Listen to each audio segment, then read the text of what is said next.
Meu nome é Thaís Lobo, eu sou nutricionista. Eu estou fazendo o curso de mestrado profissional em Ciências da Saúde na UFT. Minha orientadora é a professora doutora Sônia Lopes Pinto e o meu co-orientador é o professor Dr. José Gerlei Dias de Castro. Então, eu vou falar um pouquinho sobre fatores de risco associados à doença renal crônica e o papel do nutricionista. Vamos lá, o que seria a doença renal crônica? A gente tem algumas definições primárias que é importante nós sabermos. A síndrome da injúria renal aguda, onde a gente tem uma redução abrupta da função do rim, gerada assim pelo acúmulo de substâncias tóxicas na corrente sanguínea, é uma subcategoria da doença renal aguda, que ela é determinada por uma redução da função renal, que a gente consegue medir pela taxa da filtração glomerular, que eu vou explicar um pouquinho mais na frente, até 3 meses. Depois de 3 meses, a gente já tem uma doença renal crônica. E a gente já tem uma lesão renal irreversível nesse rim.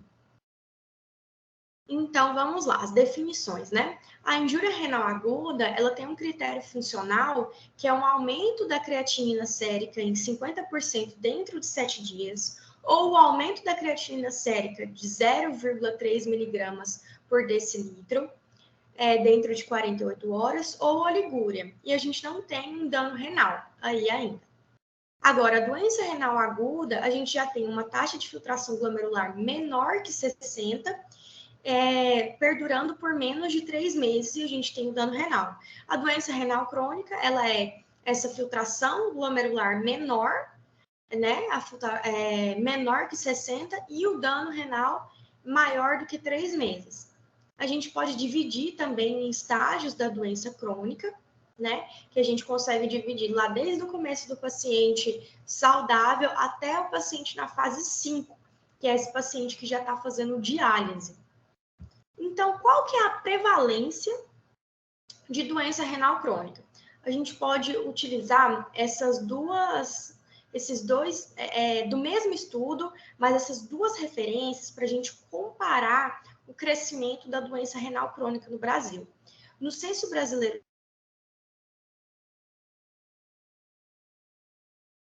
eles afirmam que a diabetes e a hipertensão juntas são responsáveis por 60% dos casos de diálise no país. Ou seja, essas duas doenças são, sim, fatores de risco para o aparecimento de doença renal crônica, né? Então, assim, a gente tem uma estimativa da prevalência de 610 pacientes por milhão em 2017 e em 2020 a gente já tem a estimativa de 684 pacientes por milhão. Então, a gente cresceu bem pouco, mas mesmo assim a gente cresceu o número de pacientes. No Brasil, cresceu esse número de pacientes com doença renal crônica, né? A gente também tem esse estudo feito por Magalhães, et al., que avaliou nos Estados Unidos, no Brasil e no Canadá, e eu acho que mais outros 2 países, a estimativa de doença renal crônica.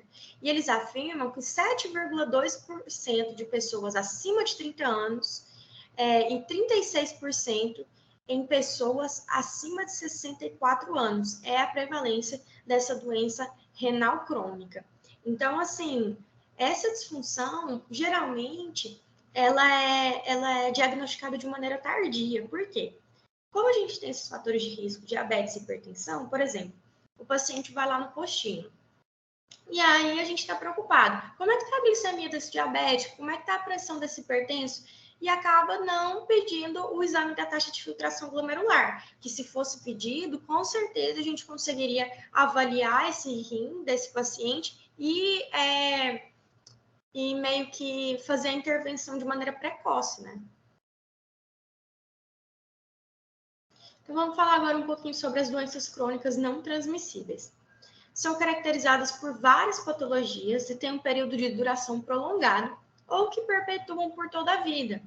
Ou seja, o rápido desenvolvimento da sociedade urbana, que foi responsável por induzir, né, esse estilo de vida marcado por sedentarismo, consumo excessivo de alimentos ultraprocessados, etilismo e o uso de tabaco, acaba que influencia nessas doenças crônicas, como, por exemplo, a diabetes e a hipertensão, que atinge grande porcentagem da população brasileira.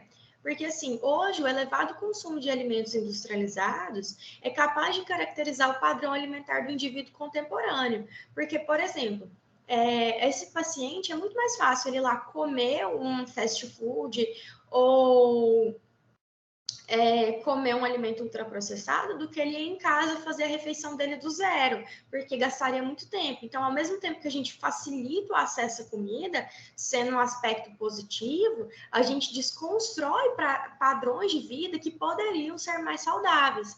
E isso acaba, com certeza, gerando pacientes com DRC. A hipertensão arterial, ela é caracterizada por uma condição multifatorial que depende de fatores genéticos e epigenéticos, ambientais e sociais.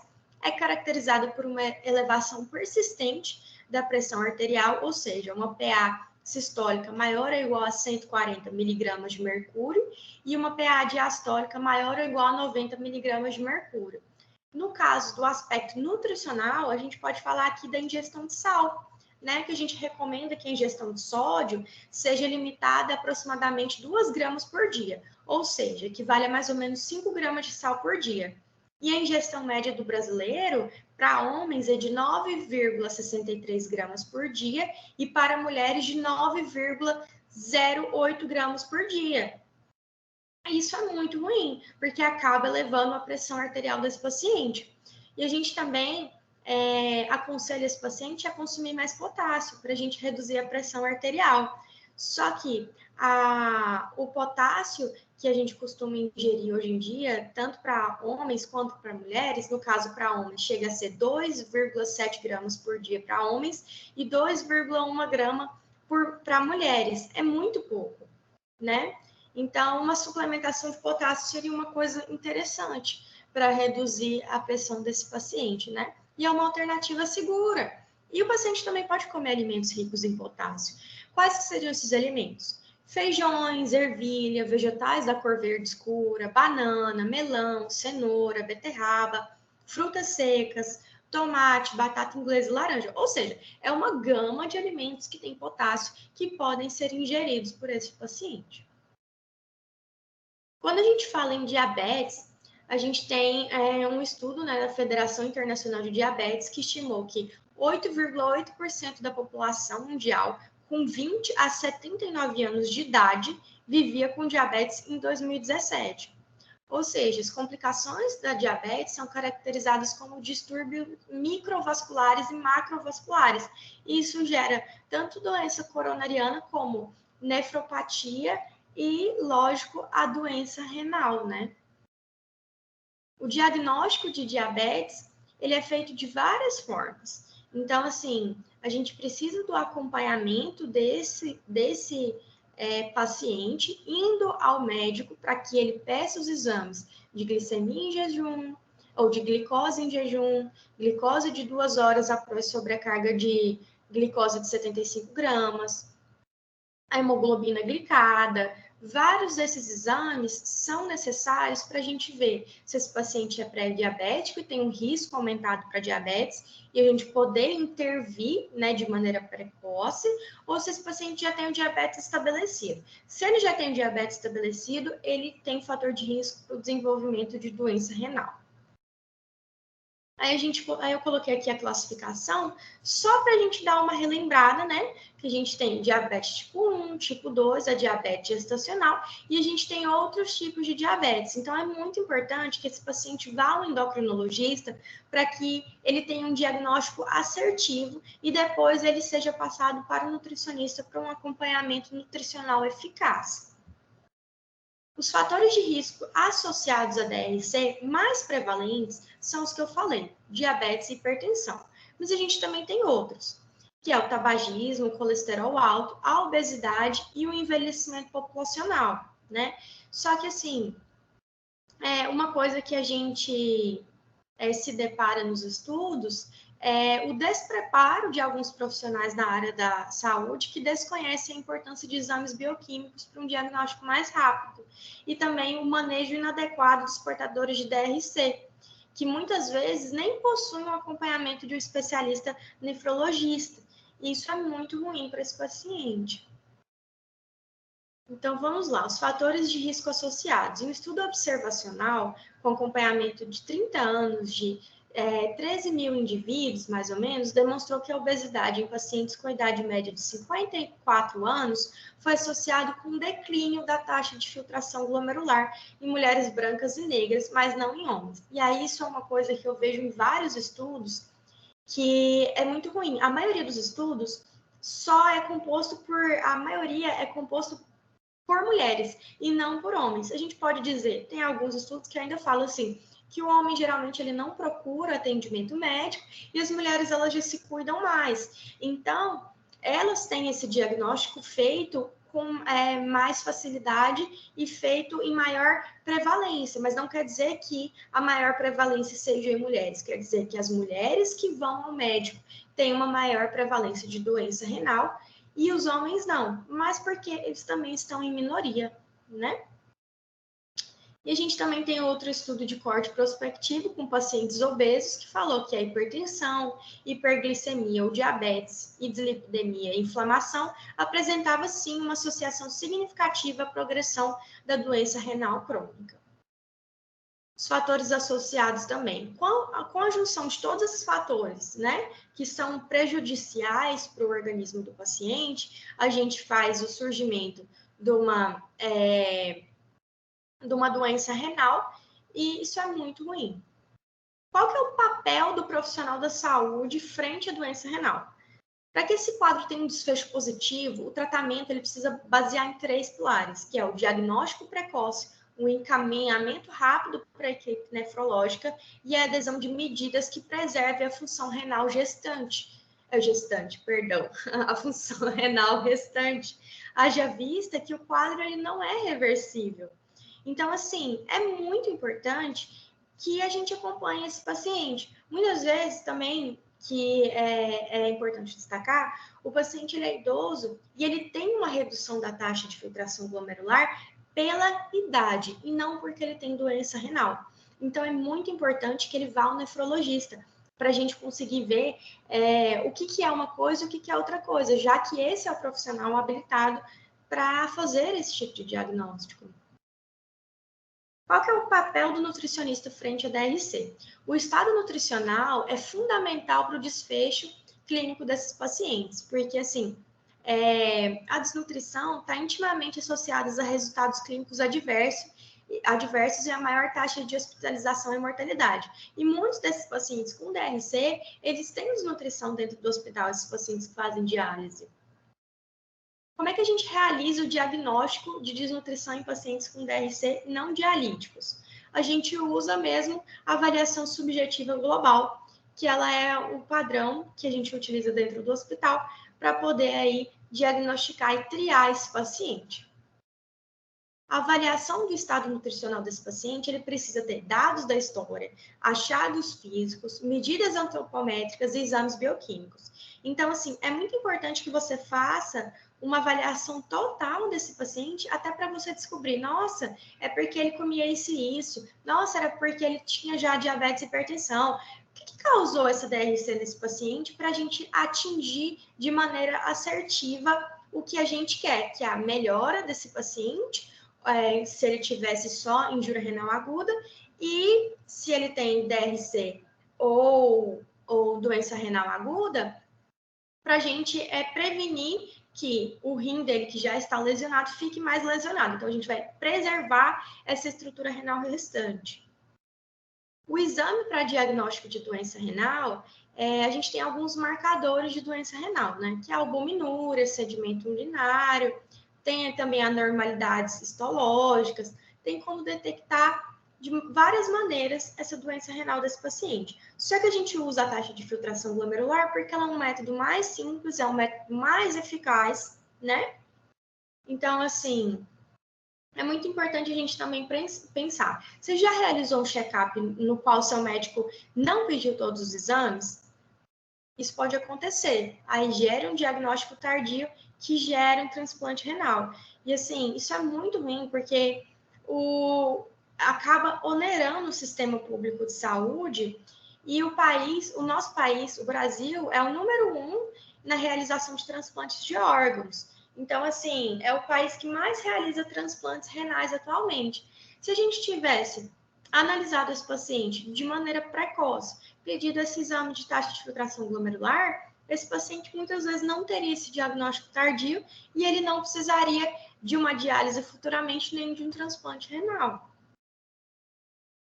Aí aqui está a taxa de filtração glomerular para mostrar para vocês como que ela é calculada, né?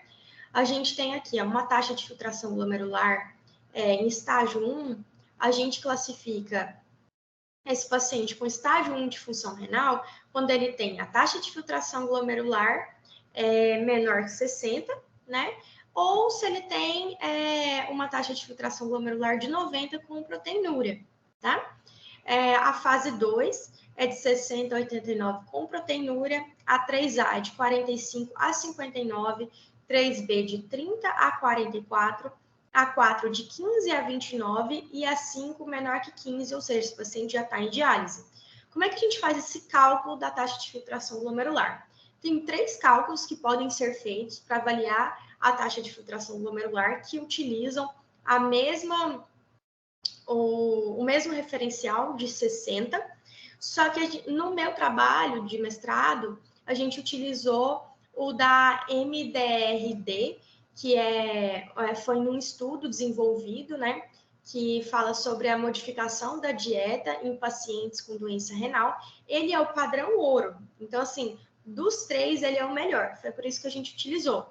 Então, ele usa a creatinina sérica, a idade, a raça e o gênero, nesse cálculo aqui, nessa equação, para avaliar e dar o resultado da função renal desse paciente. Então, ele é muito específico. Então, isso é muito bom, porque dá uma acurácia muito bacana. Aí a gente tem aqui a doença renal em estágios, eu acho essa figura muito interessante. Não que você vá só lesionar a primeira parte do rim ou a parte final do rim, mas é só para mostrar que a gente vai tendo um declínio gradativo dessa função renal que pode ser evitada com hábitos de vida saudáveis. A gente tem as recomendações energéticas, né? A recomendação de energia é de 25 a 35 kcal por quilo dia para pacientes metabolicamente estáveis, baseados em idade, sexo, atividade física, estado nutricional, estágio da DRC e comorbidades associadas. A gente tem a recomendação de proteínas, não há evidências suficientes para recomendar a substituição de proteínas animais por vegetais. Então, a recomendação de proteínas para adultos com DRC em estágio 3 ao 5 é de 0,6 a 0,8 gramas por quilo dia, com aporte energético adequado, mas isso pode variar de acordo com a função renal desse paciente. Se a gente quer preservar a função renal, se esse paciente tem diabetes, se esse paciente tem desnutrição, sarcopenia, isso tudo varia. Para adultos com DRC em grau 5 em hemodiálise ou em diálise peritoneal, a recomendação proteica é de 1,2 gramas quilo por dia, com a ingestão energética adequada. Os micronutrientes específicos. Antes de você sair cortando tudo da alimentação do paciente, muito importante, analise cada caso. Cada pessoa é uma pessoa. Então, assim, a gente tem que ajustar o fósforo para manter os níveis séricos dentro da normalidade. A restrição deve ser indicada na presença de hiperfosfatemia persistente progressiva e após a avaliação, também de níveis séricos de cálcio e de paratormônio. O potássio e cálcio devem ser ajustados para manter os níveis séricos dentro da normalidade e a ingestão de sódio recomendada é menor que 2,3 gramas por dia. E é isso, gente. Muito obrigada. Aqui estão minhas referências. E espero ter ajudado um pouquinho sobre o papel do nutricionista na doença renal e quais que são os seus fatores de risco. Muito obrigada.